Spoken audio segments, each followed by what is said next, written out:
अथ षण्णवतितमः सर्गः।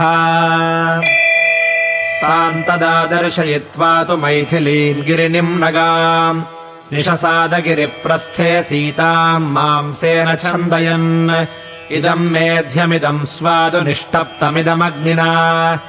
एवमास्ते स धर्मात्मा सीतया सह राघवः तथा तत्रासतस्तस्य भरतस्योपयायिनः सैन्यरेणुश्च शब्दश्च प्रादुरास्ताम् नभस्पृशौ एतस्मिन्नन्तरे त्रस्ताः शब्देन महता ततः अर्दिता यूथपामत्ताः सयूथा दुद्रुवुर्दिशः सतम् सैन्यसमुद्धूतम् शब्दम् शुश्राव राघवः तांश्च विप्रद्रुतान् सर्वान् यूथपानन्ववैक्षत तांश्च विप्रद्रुतान् दृष्ट्वा तम् च श्रुत्वा महास्वनम् उवाच रामः सौमित्रिम् लक्ष्मणम् दीप्ततेजसम् हन्त लक्ष्मण पश्येह सुमित्रासु प्रजास्त्वया भीमस्तनितगम्भीरम् तुमुलः श्रूयते स्वनः गजयूथानिवारण्ये महिषा वा महावने वित्रासिता मृगाः सिंहैः सहसा प्रद्रुता दिशः राजा वा राजपुत्रो वा मृगयामटते वने अन्यद्वाश्वापदम् किञ्चित् सौमित्रे ज्ञातुमर्हसि सुदुश्चरो गिरिश्चायम् पक्षिणामपि लक्ष्मणा सर्वमेतद्यथा तत्त्वमभिज्ञातुमिहार्हसि स लक्ष्मणः सन्त्वरितः सालमारुह्य पुष्पितम् प्रेक्षमाणो दिशः सर्वाः पूर्वाम् दिशमवैक्षत उदङ्मुखः प्रेक्षमाणो ददर्श महतीम् चमूम् गजाश्वरथसम्बाधाम् यत्तैर्युक्ताम् पदातिभिः तामश्वरथसम्पूर्णाम् रथध्वजविभूषिताम् शशंससेनाम् रामाय वचनम् चेदमब्रवीत् अग्निम् संशमयत्वार्यः सीता च भजताम् गुहाम् सज्जम् कुरुष्व चापम् च शरांश्च कवचम् तथा तम् रामः पुरुषव्याघ्रो लक्ष्मणम् प्रत्युवाचः अङ्गावेक्षस्व सौमित्रे कस्ये माम् मन्यसे चमूम्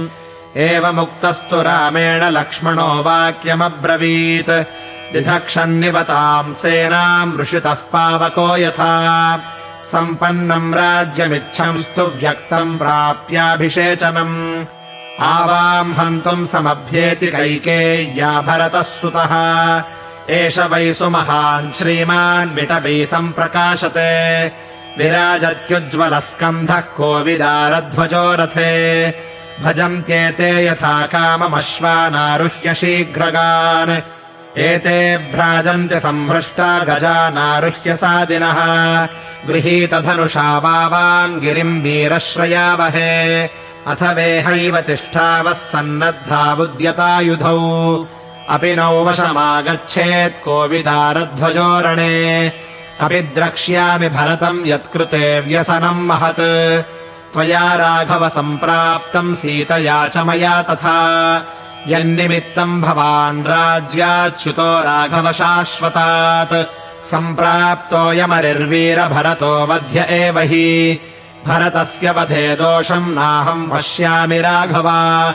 पूर्वापकारिणम् हत्वा न ह्यधर्मेण युज्यते पूर्वापकारी भरतस्त्यागे धर्मश्च राघव एतस्मिन्निहते कृत्स्ना मनुषाधिवसुन्धरा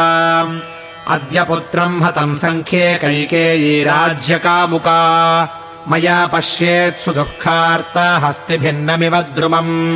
कैकेयीम् च वधिष्यामि सानुबन्धाम् सबान्धवाम् कलुषेणाद्य महता मेदिनी परिमुच्यताम् अद्येमम् संयतम् क्रोधमसत्कारम् च मानदा मोक्ष्यामि शत्रुसैन्येषु कक्षेष्विव हुताशनम् अद्यैव चित्रकूटस्य काननम् निशितैः शरैः छिन्दन् शत्रुशरीराणि करिष्ये शोणितोक्षितम् शरैर्निर्भिन्न हृदयान् कुञ्जरांस्तुरगांस्तथा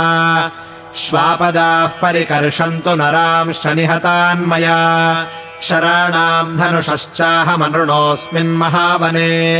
ससैन्यम् भरतम् हत्वा भविष्यामि न संशयः